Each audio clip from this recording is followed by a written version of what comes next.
Bom, hoje eu vim falar um pouco sobre o surgimento da sociologia e os principais sociólogos. A rápida urbanização e o desenvolvimento de novas tecnologias de transporte e de comunicação são fenômenos que chamaram a atenção de muitos pensadores que procuravam compreender como essas mudanças afetavam a vida das pessoas. A curiosidade em relação ao comportamento, o modo de pensar e as concepções dos indivíduos e a relação entre ele e a sociedade levou ao desenvolvimento das ciências humanas e, em particular, a sociologia. Auguste Comte foi o pensador francês Auguste Comte quem deu o nome de sociologia a esse ramo de conhecimento, com o objetivo de destacar o papel da nova ciência para uma espécie de física social. Segundo Comte, o indivíduo e a sociedade estariam submetidos às leis semelhantes que regem a natureza, até porque a espécie humana faz parte da natureza. Lei dos três estados. Baseando-se no método utilizado pela ciência da natureza, Comte chegou à conclusão que existiam três estágios de realidade. O estágio teológico, que seria ultrapassado no instante em que as respostas espirituais não fossem mais suficientes para explicar o mecanismo da realidade.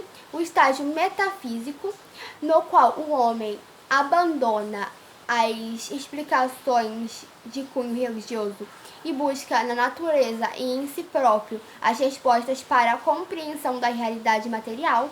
E o estágio positivo, que constitui o positivismo, quando o homem passa a aplicar o conhecimento pensado e teorizado no momento anterior.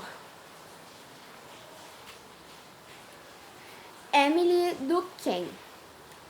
Considerado discípulo de Auguste Comte, o francês Émile Durkheim não poupou críticas ao seu antecessor ao afirmar que Comte praticava uma investigação sociológica carente do verdadeiro espírito científico. Segundo seus antecessores, Durkheim acreditava e defendia a ideia do processo de humanidade em direção à felicidade, o que apenas seria possível por meio dos estudos da sociedade, prática que exigiria um método próprio às ciências humanas, mais especificamente a sociologia.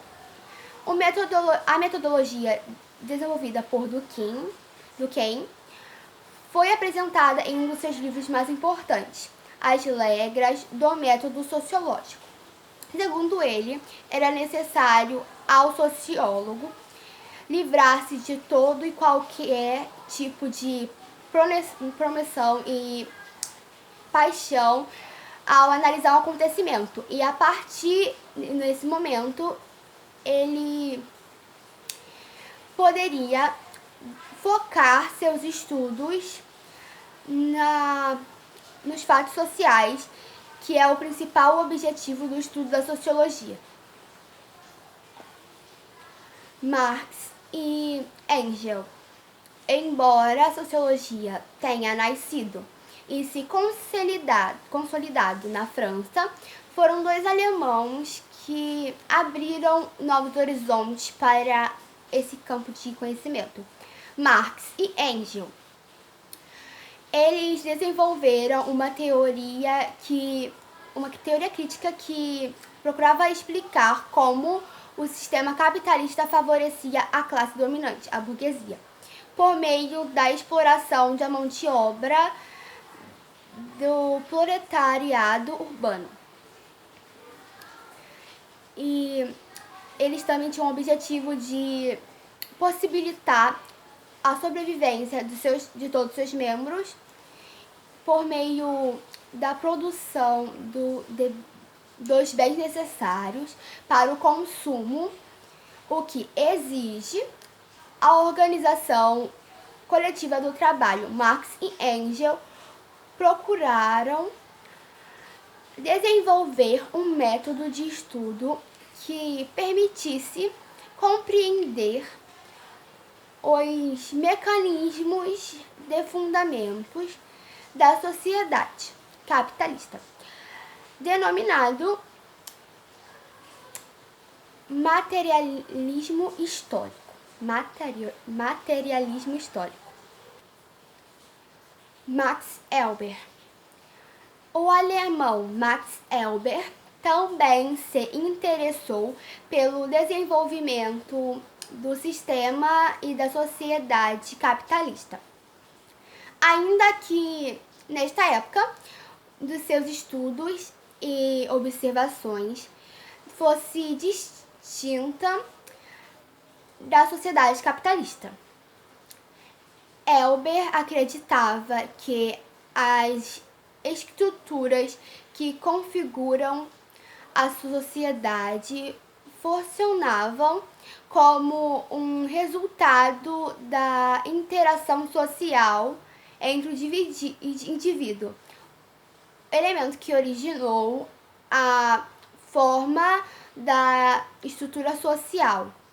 Portanto, é o fenômeno da interação social que deve ser estudado para se compreender a sociedade.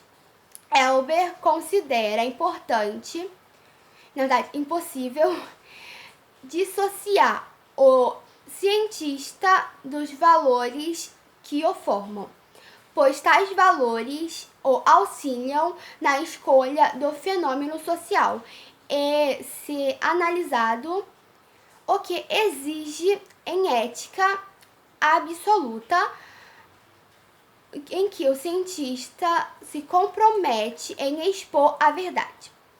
E daí a necessidade de se recorrer ao conceito de ação social e de tipo ideal como forma de melhor compreender a realidade histórica. Weber também acreditava que é o ser humano quem atribui o sentido à ação social e ele quem estabelece a conexão entre o movimento da ação, a ação propriamente dita e o efeito que produz a ação. Então, eu vou ficando por aqui. Espero que o senhor tenha gostado.